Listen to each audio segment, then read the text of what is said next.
ஐயா வாழ்க்கையை கொண்டாடணும் ஐயா, மகிழ்ச்சியாக இருப்போம். 65 வயசில் ஒரு அப்பா போய் ஹாஸ்பிட்டலில் படுத்துட்டார், உடம்பு சரியில்லாமல். 45 வயசில் இருக்கிற தான் பையனை கூப்பிட்டார்,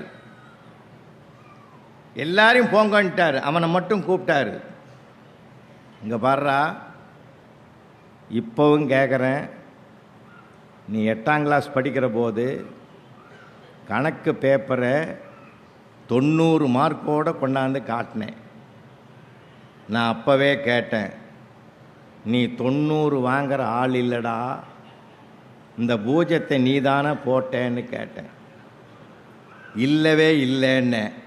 பரவாயில்ல, சின்ன வயசில் சொன்னேன், இப்போ கேட்குறேன்டா, அது என் மனசை அரிச்சிக்கிட்டே இருக்குதுடா. இப்போ கேட்குறேன், அந்த பூஜ்ஜத்தை நீ தானே போட்ட. சத்தியமாக இல்லைப்பா, அன்னைக்கு ஒரு பேச்சு இன்றைக்கி ஒரு பேச்சு இல்லைப்பா, பூஜ்ஜத்தை நான் போடவே இல்லைப்பா, அந்த 9 தான்ப்பா போட்டேன்னா. அப்பாவுக்கு உடம்பு நல்லாயிடுது சார். ஏன்டா இதை அன்றைக்கே சொல்ல வேண்டியதுதான். வாழ்க்கையில் மகிழ்ச்சியாக இருப்பேன் சார். சிரித்து கலகலப்பாக இருக்கிறது நமக்கு மட்டும்தான் சார் சொத்து.